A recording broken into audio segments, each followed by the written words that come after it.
The meniscus is commonly referred to as a shock absorber for the knee. Each knee has two of these C-shaped structures, the medial meniscus on the inside of the knee and the lateral meniscus on the outside of the knee, providing a cushion between the thigh bone or femur and the shin bone or tibia. A meniscus is made up of mostly water, with the rest being spongy connective tissue and proteins. This cross-section view of the meniscus shows how the outer edge is thick while the inner edge is very thin.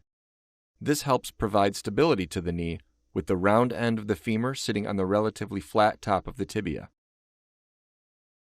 If the knee didn't have the meniscus, there would be 50% more weight on the surface cartilage in the knee when it is completely straight, and up to 200% more weight when it is bent. This could lead to early arthritis. So how does the meniscus get injured? Typically, it is when the knee is being compressed like when standing or running, and there is a twist at the same time. This compression and twisting causes tearing in the meniscus.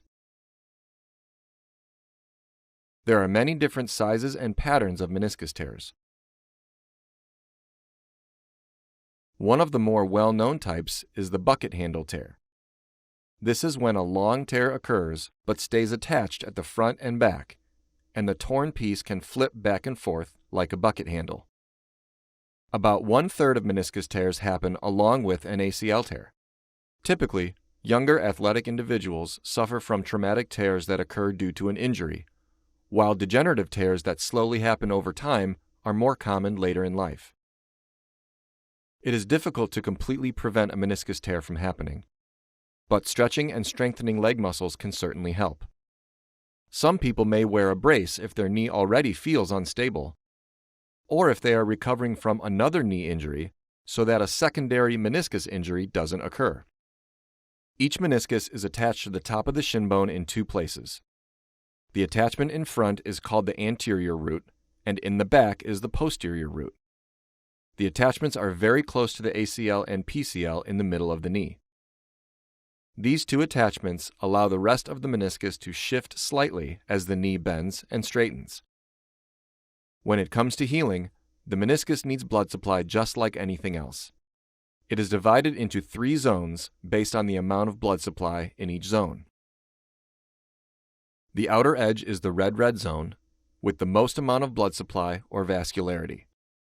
This turns into the red-white zone, where the blood supply starts to decrease. The white zone takes up the majority of the meniscus, where the inner edge hardly gets any blood at all. As a result, tears toward the inner edge have a less chance of healing than those closer to the outer edge. If a patient has a meniscus tear in their knee, the most common symptoms they will report are pain right at their joint line, where the meniscus sits, clicking or catching of their knee when they do certain movements, and even an unstable sensation with walking or twisting. The healthcare provider will check to see if there is any swelling inside the joint. Unlike an ACL tear, it may take a few days for the knee to swell up after suffering a meniscus tear. There are several special tests that are used to check for a meniscus tear.